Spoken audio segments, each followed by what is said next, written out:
Grow your career with a Master of Agribusiness degree from Kansas State University.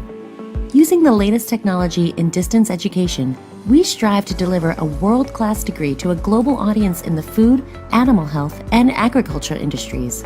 We are dedicated to ensuring flexibility throughout the program, offering completion from anywhere and a variety of course schedules to work on your time. We focus on having a direct connection to the current professional landscape with industry experienced instructors preparing coursework with immediate applicability. During the 2.5-year program, you will have the opportunity to network with your fellow classmates to build professional connections around the world. 3 start dates are offered at multiple campus locations. Learn more about the award-winning program and find out how to apply by contacting us today.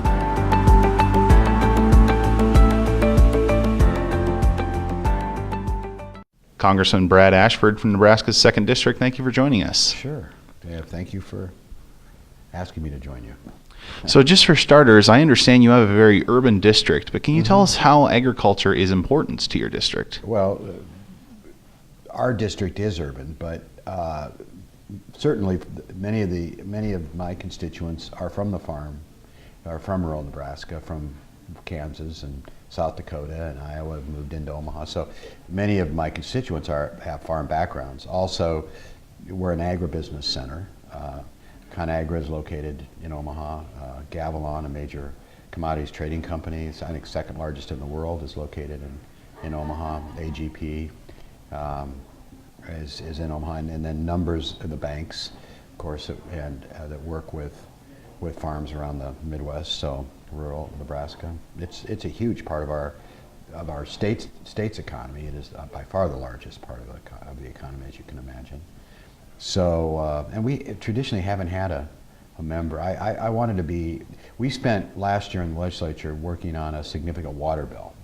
And though I was chair of the Judiciary Committee, many of my colleagues worked on this water bill, basically kind of stemming from the Republican River issue in Nebraska and Kansas. And so we did a whole plan for water in our state, and that got me interested in some of the rural aspects of the water issues. But, and my family came to Nebraska in the 1850s from Ireland to Dakota County in northeast Nebraska, and they were farmers and ranchers, and, for many generations. So. Now you have an extensive background both in public service and as a judge. So how does that legal experience, whether it's serving as a judge or even working with the Highway Transportation Administration? Oh yeah, that's going way back. How does that time help you as a congressman and as a member of the Ag Committee? Really, my service in the Nebraska unicameral legislature, we have a unicameral legislature in Nebraska. It's nonpartisan, 49 members. We are very collaborative, and as I mentioned, the water bill, which quite frankly is very significant, many issues involved in it. We passed it 49-0. So we have this ability to come together and work through issues, and then generally get those matters passed almost unanimously. So by experience there in the unicameral for 16 years, dealing with rural issues, ag issues, natural resources issues, tie into the legal system, obviously, in Nebraska. So it all ties together. And really, it's a tremendous honor to represent those interests in our state. It's a lot of fun for me. Now, you've said that you want to improve the lives of ag workers in your state and across the country. What are some ways that you can do that as a member of the House Ag Committee? And I've spent a lot of time working on many aspects of that. Rural development of alternative sources of jobs in Nebraska. We've spent a tremendous amount of time developing our community college system, our K-12 system, and providing.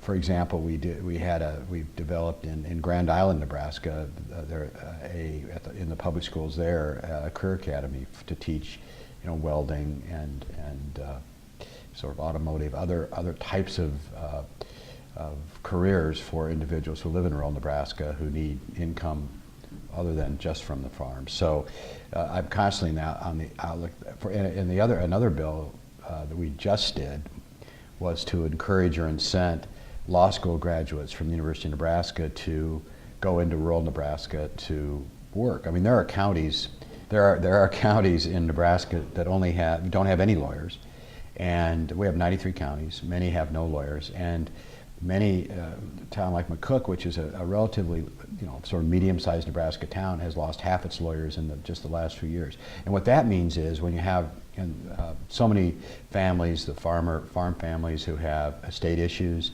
trust issues, conservator issues, guardianship issues, we've had legal representation is critical. So we've been able to fund by providing payment of back of their student loans if they'll go into rural Nebraska. That's a big deal. We also, like other states, rural states have had difficulty with meth and other drugs coming into the state, and especially with juveniles, and having lawyers trained working in rural Nebraska to help those young people find ways to get out of that problem. So it's just building up capacity, mental health capacity, rural health generally.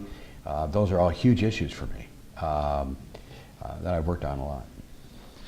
Now, you mentioned your experience legislatively is in a nonpartisan environment. So when you decided to take the step and kind of go that next level and run for public service in Washington, what was it that made you want to run as a Democrat? Well, that's what I was, actually. But I had been a Republican most of my career, and as I got to the end of I was term limited. We have term limits in Nebraska, which is not something I really encourage for a state with a nonpartisan unicameral, but that's what we have.